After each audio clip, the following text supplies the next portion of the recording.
जय शिवराय मित्रांनो, ही रील आहे कर्नाटक, महाराष्ट्रासाठी, तेलंगणासाठी। आज कर्नाटकमध्ये अवकाळीचा प्रवेश होतोय।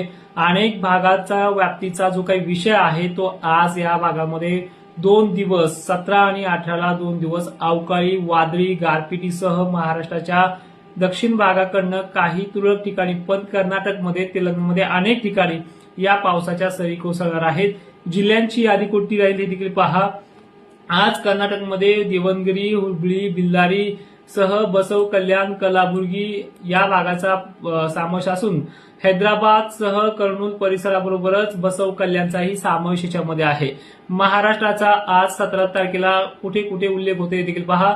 सोलापूर जिल्ह्यामध्ये अक्कलकोट एरिया, लातूर, अहमदपूर तुरळक ठिकाणी, पण जे काही उदगीर, सावंतवाडी एरिया आहे या भागात, धर्माबाद परिसरामध्ये, लोह्यामध्ये काही ठिकाणी आणि काही चंद्रपूर वगैरे भागात तुरळक ठिकाणी पाऊस असेल।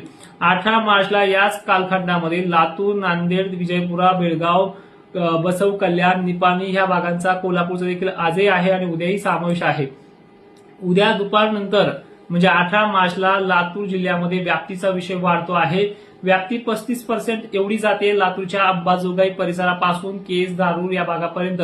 त्यानंतर बीड जिल्ह्यातही धारूर, वळवणीचा समावेश केलेलाच आहे, पण धाराशिव पट्टा, सोलापूर पट्टा, कोल्हापूर पट्टा, सांगली पट्टा, नांदेड पट्टा, यवतमाळ, चंद्रपूर, भंडारा, गडचिरोलीचा समावेश आहे। कारण की याच दिवशी कर्नाटक आणि तेलंगणा, छत्तीसगड राज्यांमध्ये व्याप्ती ही 50 ते 60% जाते।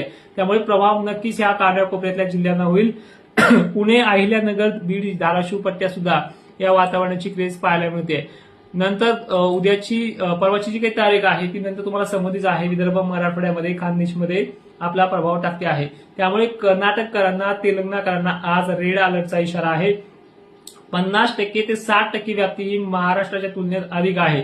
त्यामुळे कर्नाटक बरोबर असलेल्या लगतच्या जिल्ह्यांना म्हणजे लातूर परिसर, त्याचबरोबर धाराशिव, सोलापूर परिसर येत्या 24 तासापर्यंत जास्त प्रमाणात या भागातली वातावरणाची क्रेज आहे। लातूर, बीड या भागाबरोबर धाराशिव, सोलापूर, सांगली, नांदेड, यवतमाळ, चंद्रपूर बरोबरच या दक्षिण भागाचाही समावेश आहे। अधिक माहिती संध्याकाळच्या लाईव्ह मध्ये आपण पुन्हा पाहूयात किंवा कालचे जुने व्हिडिओ देखील पाहू शकता। सविस्तर माहिती दिलेली आहे। जय शिवराय, धन्यवाद।